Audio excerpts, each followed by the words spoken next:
오늘도 두 분의 전문가와 함께 좀 더 자세히 짚어보겠습니다. 오윤성 순천향대 경찰행정학과 교수 이수희 변호사와 함께합니다. 안녕하십니까? 안녕하세요. 네. 자, 저희 YTN에서 계속 요즘 연속 기획으로 보내드리고 있는데요. 기업의 갑질 행태 오늘 세 번째로 보내드렸습니다. 자, 오늘 세 번째로 짚어볼 사건은 중견기업 간부가 다른 중소기업 직원을 무차별적으로 폭행해서 앞서 보신 것처럼 코뼈까지 부러진 그런 사건이었는데요. 이 피해 당사자는 이 폭행한 사람으로부터 어떤 합의도 받지 못했습니다. 이제 서로 다른 회사의 사람인데 어떻게 이런 일이 벌어지게 된 건가요? 같은 회사라고 하더라도 이런 일이 발생이 돼서는 안 되는데 예, 지금 소속이 다릅니다. 왜 그러냐면 지금 이제 가해자 같은 경우는 이 두 회사가 가해자는 이제 좀 더 큰 기업이고 밑에 이번에 피해자가 속해 있는 그 기업은 중소기업인데요. 예, 지금 그 공기업에서 발주한 그 77억 원짜리 그 프로젝트를 컨소시엄을 구성을 해가지고 이 두 기업이 같이 이제 그 해 나가는 그런 상황이죠. 그런데 그 상황에서 이제 그 아무래도 이 두 사람 간에 있어서의 어떤 개인적인 그런 인간적 갈등은 있었을 거라고 저는 생각이 드는데 그렇다 하더라도 회식 자리에서 마음에 들지 않는다라고 해가지고 시비를 걸고 또 도망을 가는 그 사람을 쫓아가서 이제 얼굴 때렸단 말이에요. 또 이제 좀 더 심각한 것이 이 사람이 의식을 잃고 쓰러졌는데도 불구하고 그 사람에 대해서 지속적인 폭행을 했다라고 한다면 이것은 이제 그 본인이 그 프로젝트의 총괄 책임자고 또 그 중소기업에 있는 그 관련자는 거기에 속해 있는 사람이기 때문에 어떻게 보면 아까 말씀하신 대로 전형적인 어떤 그 갑질의 형태가 아닌가 이렇게 생각이 됩니다. 피해자는 저항도 못한 채 맞고만 있을 수밖에 없었다라고 하는데요. 그 이야기 직접 들어보겠습니다.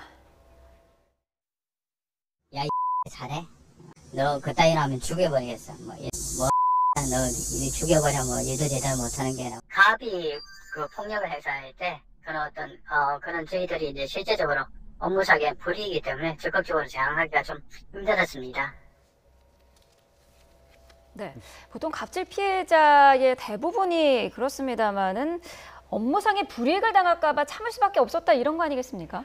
그러니까 개인이 그 피해자 본인이 어느 업무에서 배제되는 것도 문제지만 이 피해자 쪽이 그 소속되어 있는 이 회사가 지금 더 큰 기업의 가해자 측이 속해 있는 기업하고 그 콘소시엄을 일을 하고 있는 거잖아요. 그러면은 이 피해자 입장에서는 자기의 그 행동에 따라서 자기 회사가 불이익을 받을 수도 있는 거거든요. 그러니까 이중적인 거죠. 본인의 그 안위도 문제지만 본인이 속한 회사의 문제도 있기 때문에 그래서 저도 이런 사건들을 몇 건을 상담을 해봤는데요. 굉장히 피해자 입장에서는 이중고를 겪습니다. 그러니까 피해자가 속해 있는 회사 입장에서는 좀 원만하게 그냥 빨리 좀 끝냈으면 하고 바라는 거죠. 그러다 보니까 좀 피해자가 그 합당한 어떤 배상을 요구하거나 이러면은 외려 피해자가 속해 있는 회사에서도 더 골칫덩이로 이렇게 취급받기도 하고 그래서 피해자는 좀 이중고를 겪는 게 실상이 벌어지는 현실에서의 일입니다.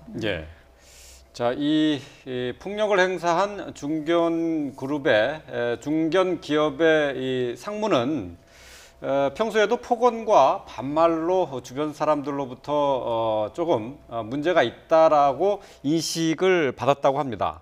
자, 폭행 당사자 어떤 해명을 하는지도 들어봤습니다. 저랑 개인적으로 이렇게 만나서 얘기하다가 이제 그런 상황이 벌어진 거죠. 아무 이유 없이 그럴 이유가 없잖아요. 원인 제공이라는 게 분명히 있을 거라고요.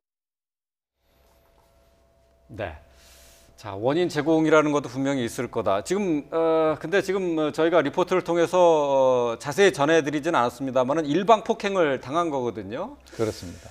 그리고 평소에 이제 폭언과 반말을 뭐 무시로 했다고 하는 주변 사람들의 그 증언도 있는데 원인 제공하지 않았느냐 뭐 이런 식의 답변을 하고 있는데 어떻게 봐야 될까요? 저희가 이제 차량 운전을 할 때 바깥에다가 담배를 피고 꽁초를 버리는 사람은 계속 버리는 사람이에요. 그때만 하는 것이 아니라 아까 말씀하신 대로 반말하고 폭언을 갖다가 상습적으로 하는 사람은 저분은 지금까지 저렇게 해가지고 저 자리까지 올라왔단 말이죠. 본인의 입장에서는 난 그렇게 해도 이 정도까지는 올라왔다라고 하는 이 나름대로 학습 효과가 있는데 지금 얘기를 하는 것을 보게 된다면 자기 그 조직하고는 커다란 연계성이 없다라고 하는 것을 의도적으로 분리를 시키고 있고 네. 이거는 철저하게 개인적인 문제고 또 상대가 그러한 원인을 제공을 했다라고 하는 것을 강조를 하고 있단 말이죠. 아까 지금 이제 말씀을 하신 대로 어떻게 보면 이 피해자 입장에서는 적극적으로 저항을 하고 싶어도 이것이 조직과 연계가 돼서 네. 자기가 그 조직, 자기가 속해 있는 조직으로부터의 어떤 불이익을 받을 수 있다라고 하는 이런 불안감 때문에 저항을 하지 못하고 있는데 네. 이 가해자 같은 경우는 자기 조직하고는 상관이 없다. 즉 소위 말해서 난 갑질을 한 것이 아니라 단순히 개인적인 이유로 그러한 행동을 했다라고 예, 얘기를 예. 하는데 그렇다고 해서 사람을 저렇게 폭행을 하는 것은 아니죠. 그렇죠. 네. 예. 이 피해 당사자는 한동안 병원 신세를 져야 했다고 하는데요.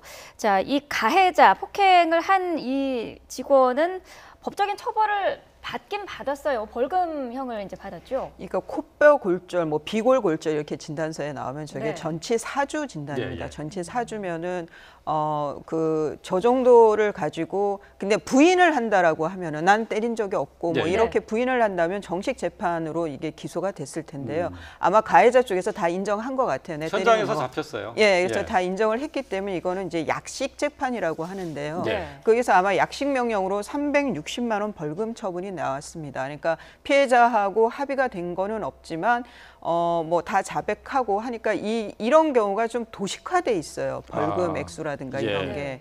그래서 아마 일반 법감정으로는 사람 저렇게 만들어 놓고 돈 그렇죠. 저 몇백으로 그 형사 책임을 면한다는 게 납득이 안 가시겠지만 네. 좀 도식화되어 있는 것이 있다는 거고요. 저렇다라고 해서 피해자하고 합의를 안 했다고 해도 피해자가 민사상으로 예. 배상액을 청구할 수 있는 권리는 여전히 갖고 있습니다. 아, 네. 지금 피해자의 경우에 그 치료비나 이런 거는 어떻게 되나요? 지금 그 보도된 거에 의하면 치료비도 전혀 못 받았다는 거거든요. 네. 그리고 이 보도되니까 한 5개월 만에 합의하자고 연락이 왔다고 네. 하는데 네. 사실 이런 거는 형사사건에서 좀 가만히 됐어야 해요. 그러니까 예, 예. 피해자 쪽에서 만일 이 방송 보시는 분 중에 저런 상황에 겪고 계시다면은 탄원서를 제출을 하면 돼요. 피해자가 탄원서. 고소인이. 그래서 예. 전혀 합의 시도도 안 하고 있다. 네. 뭐 엄벌에 처해달라 이런 탄원서를 제출하면 재판부에서 그런 내용을 알고 좀 감안을 하거든요. 그러니까 그런 조치를 취하시는 게 필요하고 그리고 지금 치료비나 이런 걸 지금까지 지급한 게 없다고 하는데 뭐 합의 시도를 하면서 아니면은 별도의 민사 소송에서라도 치료비는 가해자가 부담을 하게 되지만 또 민사에서는 중요한 게 과실상계라는 게 있어요. 예. 그러니까 피해자가 어떤 원인 제공을 한 게 가해자 예. 주장처럼 있다고 하면 예. 그런 부분도 좀 가만히 돼서 깎이게 됩니다. 청구 액수는. 그렇군요. 예. 네.